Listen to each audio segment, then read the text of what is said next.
वानरों की सेना बनाना, समुद्र पार करना और लंका का वो प्रसिद्ध युद्ध। बिल्कुल। और इस युद्ध को भी ये स्रोत एक बड़े परिप्रेक्ष्य में रखता है। ये सिर्फ राम और रावण के बीच का युद्ध नहीं था। अच्छा, किस तरह से? स्रोत इसे धर्म और अधर्म के बीच का संघर्ष बताता है। हाँ।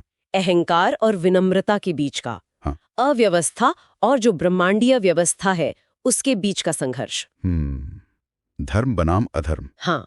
और राम ने रावण का वध करके एक तरह से दुनिया में वो संतुलन फिर से स्थापित किया। और फिर विजय के बाद अयोध्या वापसी हुई, उनका राज्याभिषेक हुआ। जी। और यहीं से राम राज्य की बात शुरू होती है। बिल्कुल। लेकिन वो सिर्फ एक विजयी राजा के तौर पर नहीं जाने गए।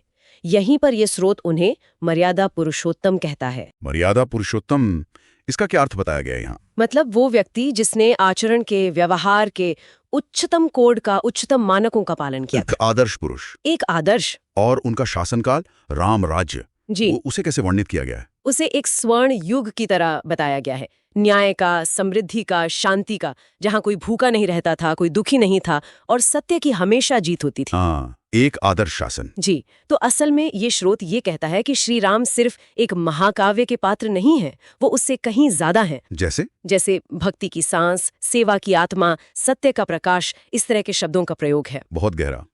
तो उनकी कहानी, जैसा ये स्रोत हमें बता रहा है, वो यही सिखाती है कि जीवन में मुश्किलें आएंगी, वनवास जैसा समय भी आएगा, वियोग होगा, दर्द होगा। हाँ, पर सत्य, करुणा और अपने कर्तव्य पर टिके रहना, वही असली जीत है। बिल्कुल सही। यही मूल संदेश है। तो अगर संक्षेप में कहें तो ये स्रोत श्री राम को कर्तव्य, सत्य और आदर्श नेतृत्व का एक शाश्वत प्रतीक मानता है, जिनकी कहानी पीढ़ियों को प्रेरित करती आई है और करती रहेगी। हाँ, और एक बात पे ये स्रोत बहुत जोर देता है कि जहाँ राम का स्मरण होता है वहाँ शांति रहती है, और जहाँ उनका नाम लिया जाता है वहाँ बुराई टिक नहीं सकती, वो कांपती है।